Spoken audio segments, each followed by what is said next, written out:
Naši navijači su obilazili neke turističke atrakcije Cardiffa, a posjetili su i Principality Stadium, najveći stadion koji se nalazi u glavnom gradu Walesa.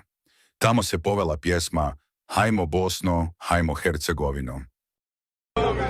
Hajmo Bosno, Bosno, Bosno, hajmo Hercegovino, ti kad sama nisi ti, uvijek s tobom tu smo mi, tvoje čeri i sinovi.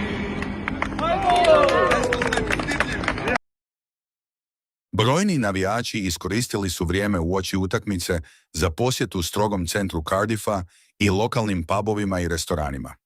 Među navijačima je i poznati bosansko-hercegovački ugostitelj Sejo Brajlović, koji se našalio i rekao kako će izvršiti samoubistvo i zasjede ukoliko naš tim ne pobjedi. Da podržimo naše zmajeve jer hoćemo da idemo na svjetsko prvenstvo. Ako ne pobjedimo, ja ću izvršiti samoubistvo i zasjede. Ali Džeko će sve riješiti jer je Džeko čudo neviđeno. Rezultat? 2:0 za nas. Hvala. Naravno, prvo Bosna i Hercegovina se voli, poštuje i svaki građan Bosne i Hercegovine treba da bude uz reprezentaciju Bosne i Hercegovine večeras. Očekujemo pobjedu 2:0, da nas obraduje Džeko. Hvala vam lijepo.